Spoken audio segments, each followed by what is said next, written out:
Olá, queridos amigos, queridas amigas, que a graça e a paz de Jesus esteja com cada um dos amigos, que o sol da justiça, que é Jesus, possa dar-lhes a paz e que todos tenham um feliz dia.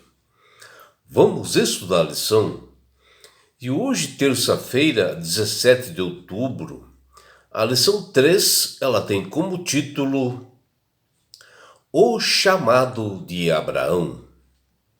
A lição de hoje está baseada no livro de Gênesis, no capítulo 12, versículo 10, e no capítulo 13, versículo 1.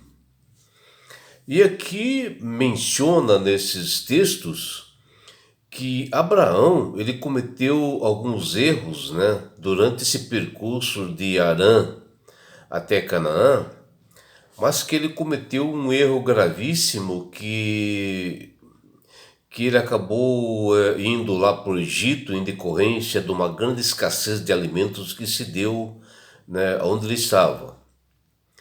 E o que nós vemos aqui em Gênesis 12, versículos 10 em diante, né, que a história de Abraão,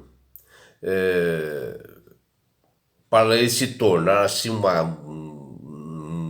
grande povo, uma grande família que Deus havia prometido para ele, e que Deus deu uma grande missão,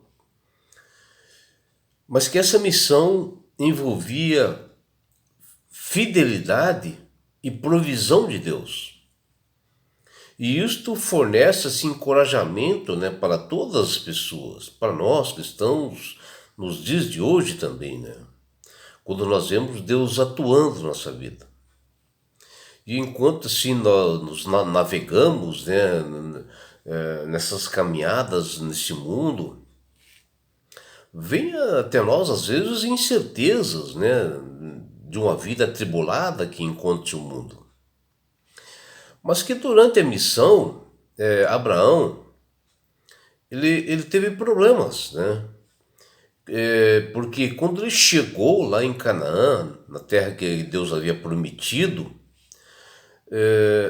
veio uma enorme seca, né? E uma escassez de alimentos, né? A miséria se abateu ali naquele lugar. E Abraão teve que procurar recursos lá no Egito, que era um país próspero, né, com muitas irrigações, e existia fartura lá. Ele foi procurar alimentos lá. Mas que ao chegar ali no Egito, já na entrada daquele país, Abraão ele tirou o foco de Deus e olhou para si. E aí acabou vindo o medo e as incertezas para ele, né? E, e quando ele entrou naquele novo país, né? Ele, ele combinou com a sua esposa chamada Sara, que ela era assim muito bonita, formosa, para que ela se passasse por irmã dele, porque assim Abraão pensou que seria preservada a vida dele se ele fizesse dessa forma, né? Embora ele não havia consultado a Deus. E logo, né, os príncipes, né, ali do Egito viram aquela mulher, né, e o Abraão falou que ela era irmã dele. Eles se encantaram pela Sara, né, pela formosura dela, uma mulher de presença, né? Eles pegaram e levaram ela para dentro do palácio do faraó, né? E Abraão, por isto, né, dele ceder como fosse irmã dele lá, ele recebeu sim presentes, né, desses egípcios, né? Porém, ali estava o grande risco, né, de ele perder sua esposa e acabar um casamento ali e dar problemas para ele. E isso aconteceu justamente por ele não confiar, né, na providência divina. Embora Abraão fosse assim fiel a Deus, tinha muita fé, né, no Senhor, né? Ele aceitou o convite, né, desde lá do início, na sua caminhada, pela obediência. Era um homem temente a Deus, mas que também era um homem que está sujeito a falhas, como qualquer outra pessoa, qualquer ser humano, né? Tanto é que na Bíblia, em Romanos capítulo 3, versículo 10, diz que não há um justo, nenhum sequer. E o apóstolo Paulo mencionou isto. E, e isso é algo realmente muito correto, né? E Abraão, ele se utiliza assim de meia verdade ao falar que a esposa dele era a irmã dele. Ele colocou em risco a sua própria vida, seu casamento. E vejam, né? Abraão já havia chegado na terra prometida. Ele tinha atravessado assim suas terras, né, até Siquém, até o Carvalho ali de Moré, e Deus havia aparecido para ele. E Deus falou que disse que daria a tua descendência a essa terra, e mostrou para ele ali, né? Está lá em Gênesis 12, 7.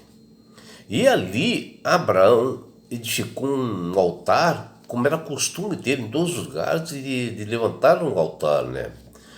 E ficava ali no oriente de Betel, e ali ele armou sua tenda. E depois ele foi para um lugar chamado Negueb. Acontece que houve nessa tremenda seca ali, e ali no Egito estava assim com bastante alimentos. Lá era realmente um lugar ideal para ele buscar os alimentos. Ele foi lá. E aquele país era próspero, né? E, e, e acontece que justamente ali no Egito, ele mostrou a fraqueza e a imperfeição humana, né? E naquele tempo a expectativa de vida ela era assim bem outra, né? Porque uma mulher como Sara, esposa de Abraão, ela tinha 65 anos, mas ela era tremendamente linda, formosa, bonita, esbanjava assim beleza. E ela era encantadora, né? Até jovial. E Sara, por ser essa mulher assim, tão linda e formosa, como a Bíblia menciona ali em Gênesis 12, 14, Abraão temeu assumir a ela como esposa ali naquele momento, diante dos egípcios. E nesse caminho ele tomou essa decisão, e os príncipes levaram, né, a Sara para dentro do palácio, né, do faraó, que diz lá em Gênesis 12, 15. Como era costume desse governante assumir todas essas mulheres como esposas dele, o faraó. E Abraão resolveu então aí mentir, né, por medo, ocultando que ela não era realmente sua esposa, e resolveu dizer que era sua irmã. É claro, né, houve um acerto, né, com a Sara para ele falar isto, que está lá em Gênesis 12, 13. E Abraão justifica que assim os egípcios considerariam ele por Sara, né, e preservariam a sua vida, né? Ele estava com medo, está lá em Gênesis 12, 13. E os egípcios, né, os príncipes egípcios não perderam tempo, né, naquela mulher estonteante, né? Aqueles príncipes pegaram ela e levaram para dentro do palácio do faraó. E por sinal até trataram muito bem Abraão, né? E por justamente Abraão temer de assumir a sua esposa. Mas as misericórdias do Senhor, de Deus, foram maiores que o medo desse servo de Deus chamado Abraão, desse patriarca. E Deus teve que atuar, né, para resolver isto e devolveu realmente Sara de volta para ele, após ele lançar um juízo sobre o Egito, que eles desconfiaram e ele acabou confessando que o que ele havia feito e acabaram devolvendo a Sara para ele. Bom, sair da zona de conforto, existe muitos desafios para todas nós. No nosso trabalho missionário, né, seja onde for, haverá sempre provações para que nós possamos suportar. E a missão, ela não tem espaço para mentiras nem enganos. E isto piorou a situação de Abraão. Ele raciocinou que não seria culpado de falsidade ao apresentar Sara como sua irmã, pois na realidade ele falou meia verdade, né? Porque Sara ela era filha somente do pai de Abraão, né? Pois a mãe era outra. Mas essa ocultação da verdadeira relação do Abraão com Sara é um tremendo engano, né? Ele devia ter assumido. E nenhum desvio de estrita integridade pode ter a aprovação de Deus. E o fato de Abraão ter sido conhecido como o pai da fé não implica que ele nunca tenha pecado. Por isso que o nosso foco deve ser sempre em Jesus. E as Escrituras afirmam, né, que o único que passou nesse mundo sem pecado e ser provado, né, foi Jesus. E se nós olharmos lá no livro de Hebreus capítulo 11, onde esse livro é chamado de Galeria da Fé, homens de valores, mulheres de valor, missionários de valor, e você verá ali que todos os heróis da fé relatados ali foram pessoas que tiveram seus pecados mostrados na Bíblia. O que nos informa, né, e nos relata que isto não é um livro parcial de ficção. A Bíblia não é um livro de ficção ou um conto de fadas. A Bíblia é um livro que conta a verdade. Conta assim toda a realidade do que enfrentaram todas as pessoas, filhos de Deus, nesse campo assim tão controverso, né, entre o bem e o mal, onde todos estão assim nesse grande conflito cósmico, né? Mas tudo isto é uma esperança maior, né, para ouvir o pecador, onde Deus pode transformar a vida de qualquer pessoa, de qualquer pecador, desde que nós nos venhamos nos apegar a Ele com fé, confiança, em comunhão, de comprometimento com o Senhor e ser submisso a Ele, como fazia Abraão, que depois se arrependeu do acontecido, reconhecendo as falhas e se voltou para o Senhor. Assim como qualquer pessoa, através de erro, falhas, se arrepender, serão perdoados por Deus, porque Ele é um Deus grandioso, amoroso, que quer salvar todas as pessoas. E Ele pode nos usar para missões de nós proclamarmos o Evangelho para todos os lugares. Quantas vezes nós frustramos, né, os propósitos de Deus em nossa vida porque deixamos de invocar o seu nome, para nós olharmos para as dificuldades que nos cercam, né? E em cada lugar onde chegava, né, Abraão, edificava um altar ao Senhor. E justamente no Egito ele não fez isso. Foi diferente. Você viu como são as coisas? Se tão somente ele tivesse confiado na mão de Deus, na mão divina, teria deixado ali um testemunho de um verdadeiro adorador. Perdeu essa oportunidade de fazer isso. E nós, como representantes de Deus aqui na terra, missionários do Senhor, Ele nos concede a oportunidade e o privilégio de sermos suas testemunhas onde quer que nós possamos ir.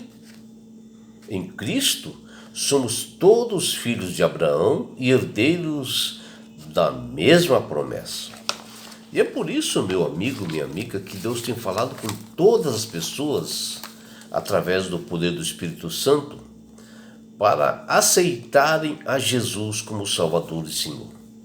Porque a partir do momento que você aceita Jesus como Salvador e Senhor, você passa a ter sabedoria, você passa a ter entendimento, e isso dá mais forças a cada pessoa para não errar dentro desse chamado, dentro dessa missão que todos nós temos de levar e proclamarmos o Evangelho a todas as pessoas.